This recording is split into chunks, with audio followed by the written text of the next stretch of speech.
Hello, and welcome to Any Movie Recap, where we go over any movie that you, the viewer, would like to have recapped and explained, to have a better understanding of the movie. If you are on a tight schedule and cannot see the movie in full, then you have came to the right video. Without further ado, let's get into it.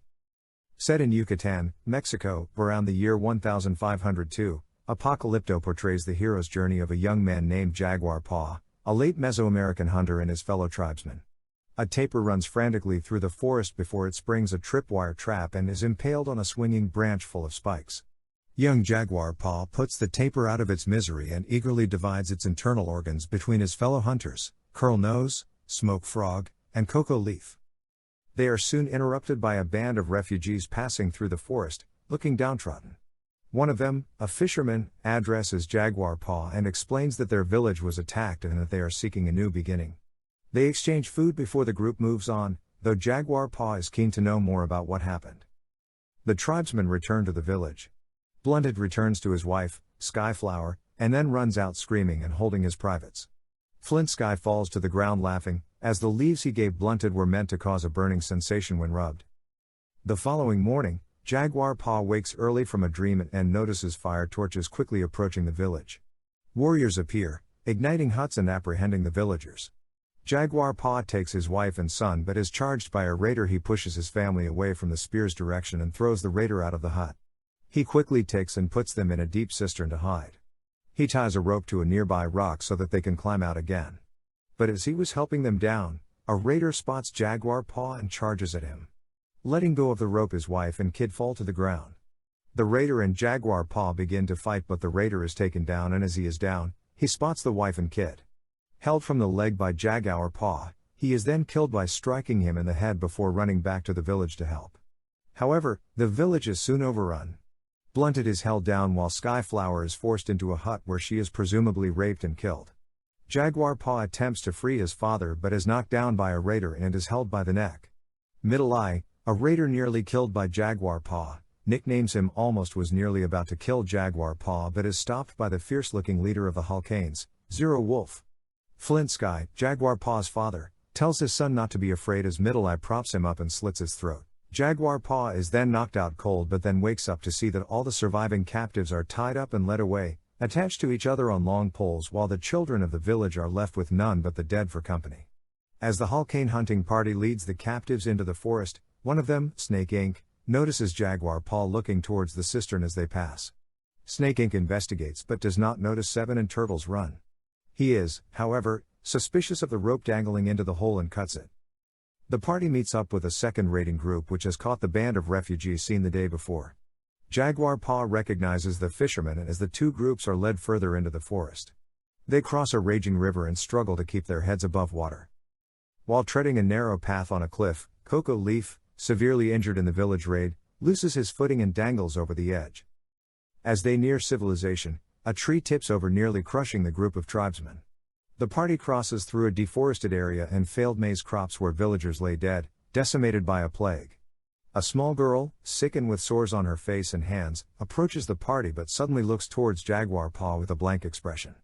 She then looks at Snake Inc. and prophesies their doom, warning of a man who brings blackness of night in a jaguar, is reborn of mud and earth, and who will bring those that will cancel out the sky and scratch you out.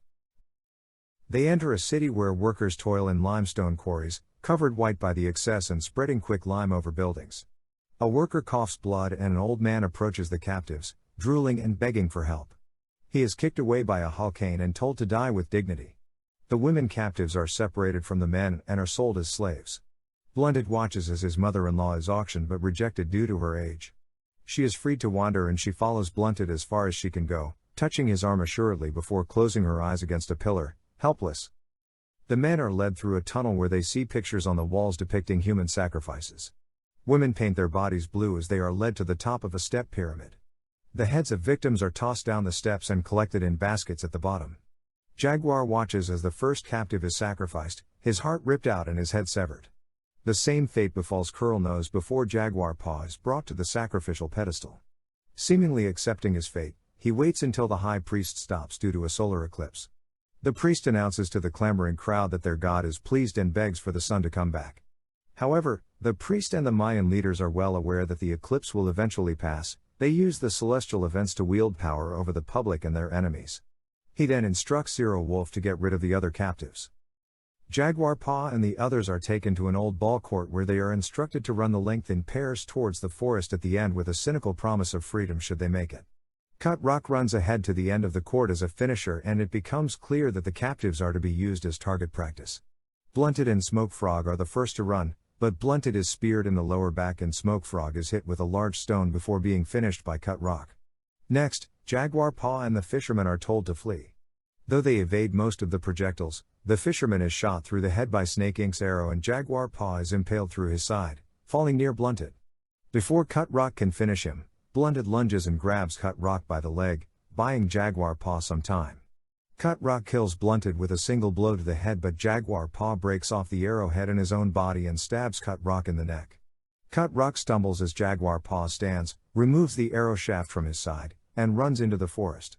Desperately looking for a hiding spot, he quickly climbs up a tree that is leaned over. Zero Wolf runs to his son and coaxes him into eternal sleep. As his son dies in his arms, Zero Wolf takes back his dagger and puts his son's necklace into his belt before running after Jaguar Paw, bent on revenge. The other Hallcanes follow him. Meanwhile, Jaguar Paw remains in the tree hiding, blood still dripping from his wound. One of the tribesmen notices blood on his friend's shoulder and they realize that he is up above them somewhere. They begin to search and backtrack.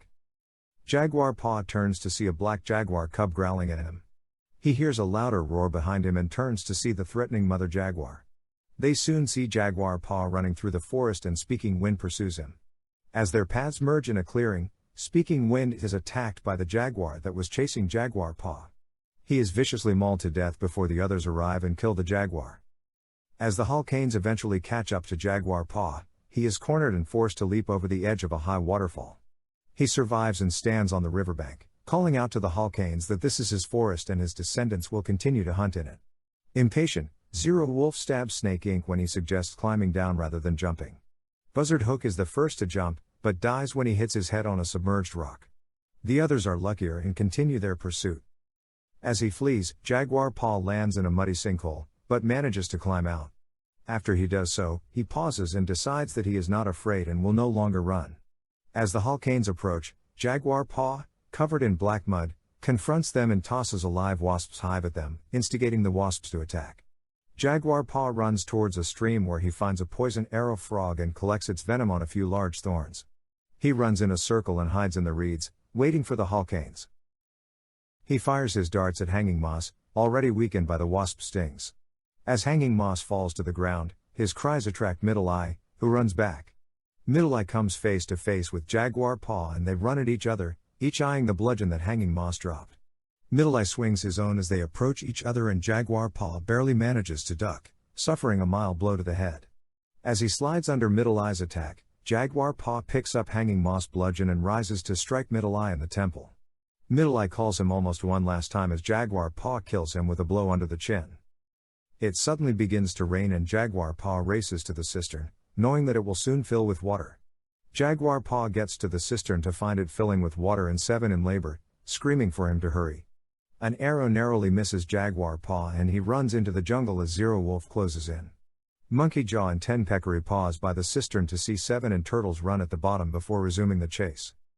Jaguar Paw stops at a specific spot in the forest that he recognizes and turns to face Zero Wolf, who shoots an arrow into his shoulder. Though wounded, Jaguar Paw stands, waits, and watches as Zero Wolf charges at him with his dagger drawn. Zero Wolf fails to notice a tripwire and sets off the taper trap, becoming impaled on its sharp spikes. He dies as Monkey Jaw and Ten Peccary arrive.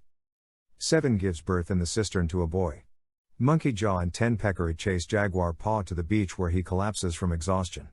When they catch up with him, they stop, staring at the sea where a small fleet of Spanish ships is anchored. Soldiers and missionaries are rowing to shore in small boats.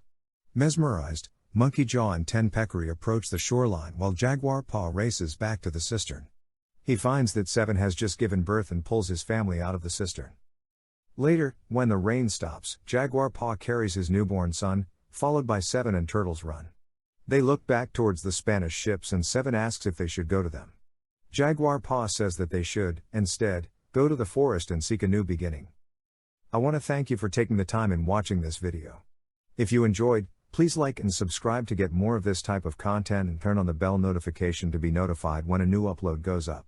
Also, feel free to leave a comment below on which movie I should recap next. This is Any Movie Recap out.